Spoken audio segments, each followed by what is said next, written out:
에베소서 세 번째 시간입니다. 성령으로 인치심. 에베소서 첫 시간에 하나님께서 우리를 구원하시기 위해 하신 일을 알았으며, 두 번째 시간에는 예수님이 우리를 구원하시기 위해 하신 속량을 알았습니다. 오늘은 에베소서 1장 13절에서 14절에 말하는 성령 하나님께서 우리를 구원하시기 위해 어떤 일을 하셨는지 나누어 보겠습니다.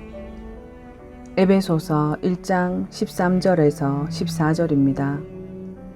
그 안에서 너희도 진리의 말씀 곧 너희의 구원의 복음을 듣고 그 안에서 또한 믿어 약속의 성령으로 인치심을 받았다.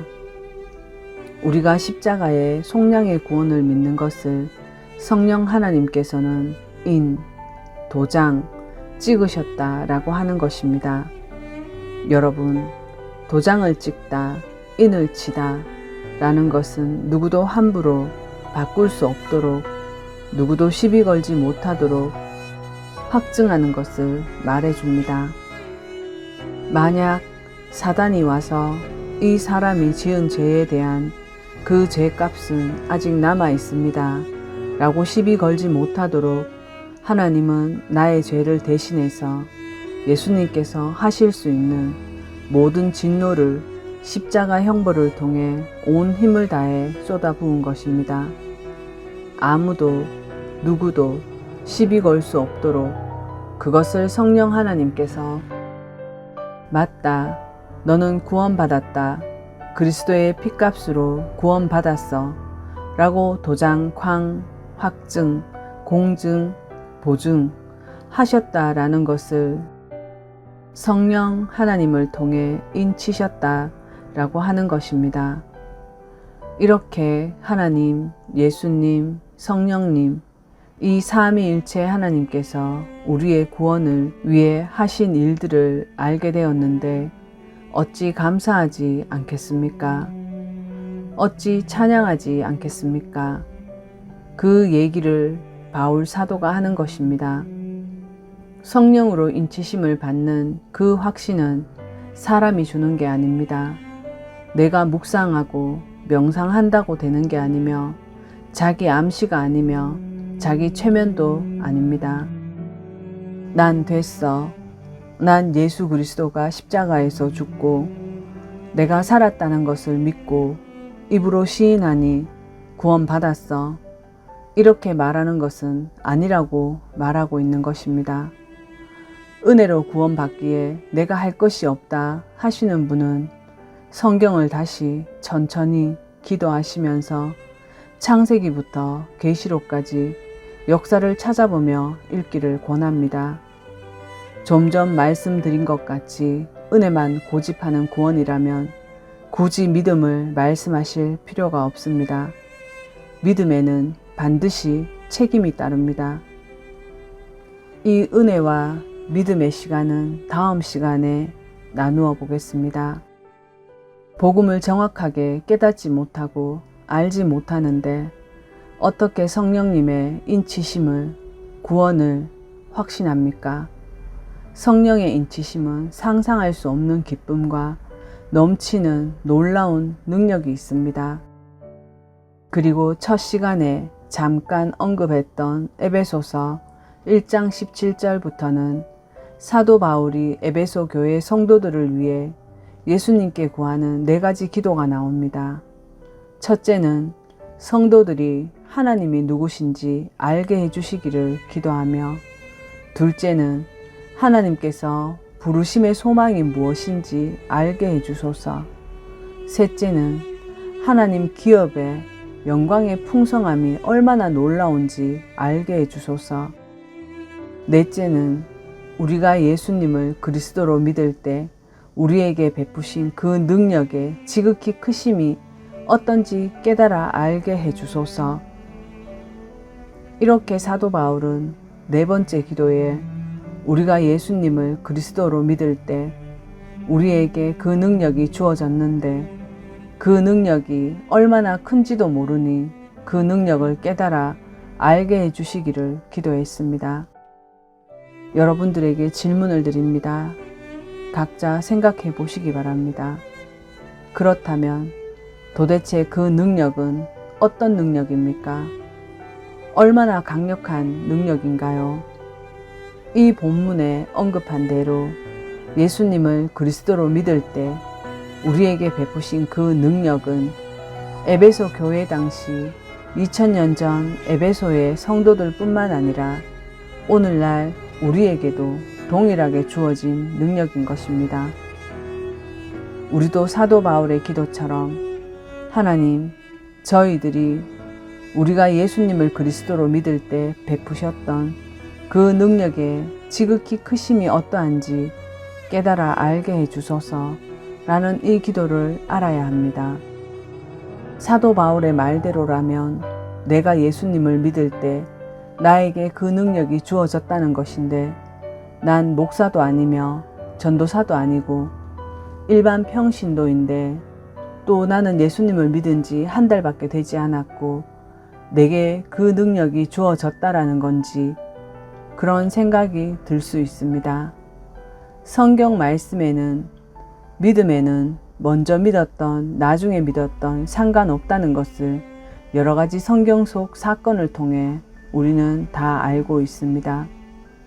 예수님께서 마태복음 19장 30절에 먼저 된 자로서 나중되고 나중된 자로서 먼저 될 자가 많으리라 라는 말씀을 하셨습니다. 그러니 믿음에 시간은 관계가 없는 것입니다. 진짜 믿음이어야 한다는 것입니다. 가짜 믿음은 안 됩니다. 그렇다면 그 능력은 도대체 무엇인지 얼마나 강력한 것일까요? 사도 바울은 그 능력이 예수를 믿을 때 우리에게 그 놀라운 능력이 주어졌는데 그 능력이 우리에게 주어지기 전에 먼저 다른 곳에 있었다고 말합니다. 그리고 그곳에서 역사했다고 합니다. 그게 어디일까요? 본문에 나와 있습니다. 이것을 깨닫고 이해하셔야 합니다. 1장 19절부터 읽겠습니다. 그의 힘의 위력으로 역사하심을 따라 믿는 우리에게 베푸신 능력의 지극히 크심이 어떠한 것을 너희로 알게 하시기를 구하노라. 믿을 때 능력이 어디에 쓰여졌는지 바로 20절에 나옵니다. 그의 능력이 그리스도 안에서 역사하사 죽은 자들 가운데서 살리시고 하늘에서 자기의 오른편에 앉히사. 이렇게 나에게 주어지기 전에 그 능력은 어디에 있었습니까? 예수 그리스도 안에서 성령 충만하게 있었습니다. 그리스도 안에서 어떤 일을 했습니까? 성령의 능력이 그리스도 안에서 역사하사 죽은 자들 가운데서 다시 살리셨다 말하는 것입니다. 즉 십자가에 달려 돌아가신 그 예수 그리스도를 죽음에서 다시 일으킨 그 동일한 능력이 지금 우리에게 주어진 것이다 얘기하는 것입니다. 사망의 모든 권세를 단번에 깨뜨렸던 그 놀라운 능력, 그 어떤 것도 대항할 수 없는 그 놀라운 삼위일체 하나님 생명의 능력이 예수님을 그리스도로 믿는 이 순간에 나에게 주어진 것이기 때문입니다. 여러분, 이것보다 강력한 힘은 없습니다. 죽음도 어떻게 할 수 없는 십자가에서 죽으셨던 그 예수 그리스도를 다시 살리신 그 놀라운 부활의 능력이 내가 예수님을 그리스도로 믿는 그 순간에 나에게 주어졌다 라고 말하는 것입니다.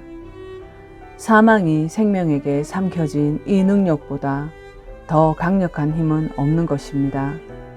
왜 이 능력을 사용하지 않고 왜 맨날 다른 복을 구하고 계십니까? 여러분, 이것이 그리스도인의 삶입니다. 그러니 이 세상에 당당하게 선포하며 살아야 되는 것입니다. 사망아, 내가 어디 있느냐? 너의 승리가 어디 있느냐? 내 안에 이미 그리스도의 부활의 능력이 주어졌다 라고 선포하며 사는 것입니다. 여러분, 힘든 일들이 있으십니까? 시험에 빠졌나요? 건강에 문제가 있습니까? 재물의 손실을 입었나요? 이 세상 사는 모든 사람들은 이 세상 문제 속에 살아갑니다. 또한 사람이 한번 태어나서 사망한다는 것은 누구도 피할 수 없는 정해진 일입니다. 슬프고 힘들고 어려울 수 있습니다. 그러나 그리스도인들은 슬픔과 혼란과 우울함으로 사단이 들어오는 길을 열어주면 안 됩니다. 뒤로 물러나 침체되거나 우울함으로 빠지지 마십시오. 세상 사람은 갖지 않는 그 성령의 능력을 사용하여 자신을 바로잡고 다른 사람을 축복하며 사망의 길을 가는 사람들에게 구원의 복음을 전해야 합니다.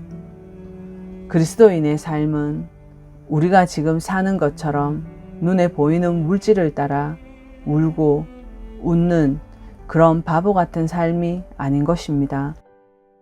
연약한 삶이 아니며 이 세상도 감당할 수 없는, 어떻게 할 수 없는 그런 삶입니다. 그 놀라운 능력이, 그 기쁨이, 그 성령의 충만함이 나에게, 우리에게 주어진 것입니다. 이 모든 것을 가능하게 하시는 분이 바로 성령 하나님이십니다. 여러분, 성령 하나님은 어떤 기운이 아닙니다. 어떤 초자연적인 현상이 아니고 기적이 아닙니다.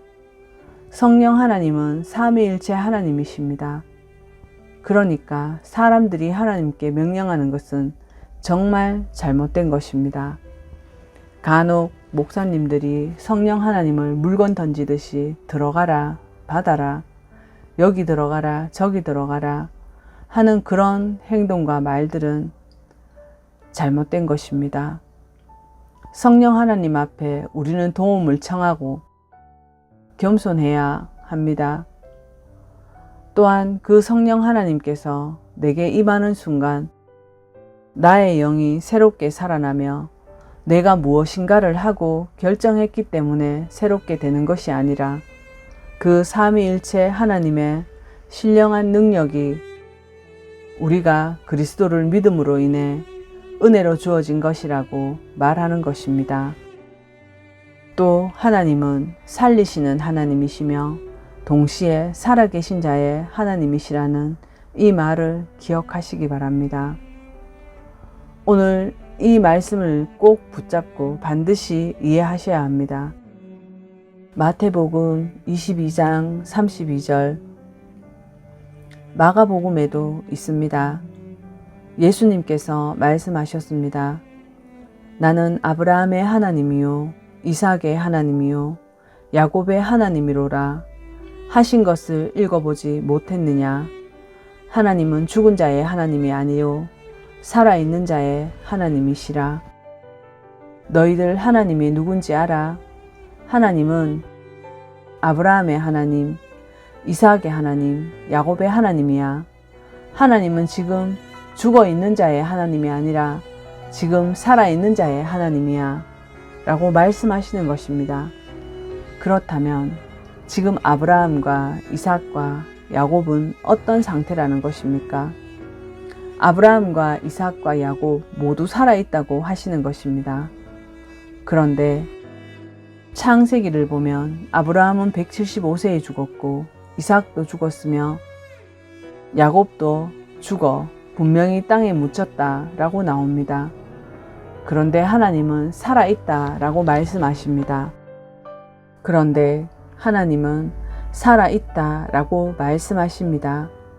나는 지금 살아있는 자의 하나님이야. 즉 아브라함과 이삭과 야곱이 지금 살아있어 라고 하신 그 말씀을 저는 믿습니다. 육신의 죽음은 다인지 모르겠지만 그들의 영은 하나님과 함께 살아있다고 믿습니다. 이게 어떻게 가능한가요? 예수님을 그리스도로 믿을 때 예수님을 죽음에서 살리신 그 동일한 성령 하나님의 능력이 부활의 능력으로 우리에게도 주어졌기 때문입니다. 그러니 이 믿음을 세상 풍조의 미혹당에 잃어버리지 않도록 이 믿음을 꼭 붙잡으시기 바랍니다. 우리가 살아가는 동안 많이 힘들 것입니다. 재정적이든 관계적이든 혹은 죽을 만큼 힘든 일이 있을지도 모릅니다. 그래도 이 믿음을 붙들고 주님께 매달려 무릎 꿇고 부르짖으며 기도해야 합니다. 지난주 말씀 기억나십니까? 하늘에 속한 모든 신령한 복을 나에게 주시는 분이 오직 하나님이심을 알게 해주셨습니다. 골로새서 2장 3절입니다.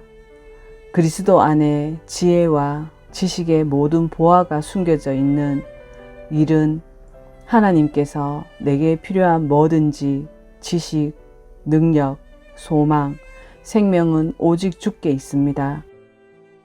여러분, 우리가 하나님 붙잡고 매달리면 들어주십니다. 절대 내치지 않으십니다.